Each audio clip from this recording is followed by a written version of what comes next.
The reason they've outgrown the industry so much, even though they're such a big part of the industry, is because TSMC is really the only game in town for AI chips. We saw that their AI revenue grew almost more than triple into 2024, and that's expected to continue both next year and in the longer term, as TSMC reiterated that this AI business will grow 40% per annum for the next 5 years. So it's really just their leadership in advanced technologies. They're the sole supplier for AI chip companies like NVIDIA, AMD, the hyperscalers who produce their own chips. So it's really all about AI, and that seems to continue to keep going strong. 40% per annum for the next 5 years. It's an extraordinary figure if TSMC can deliver. So what are your expectations for TSMC's revenue growth in 2025, just considering this current mega trend towards AI? Yeah, well, because of, again, driven by AI growth, management has said that they'll come in they expect mid-20s growth. We think that, that could come in a bit more. They're generally conservative.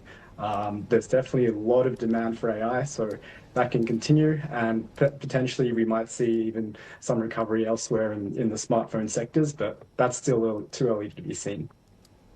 TSMC, of course, being a primary supplier to NVIDIA, how do you think the administration is going to respond to these ongoing concerns about China's play into artificial intelligence, and what's the relationship between the United States and China in this space looking like for the rest of the year?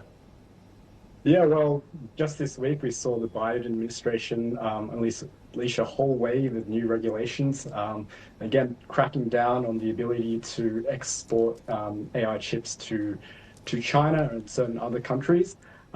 We've seen also some restrictions on actually who's able to go to foundries like TSMC to design chips, because we've had certain incidents where potential companies of unknown origin have looked to use design services such as TSMC and potentially design AI accelerators that are not meant to be exported to end customers in China.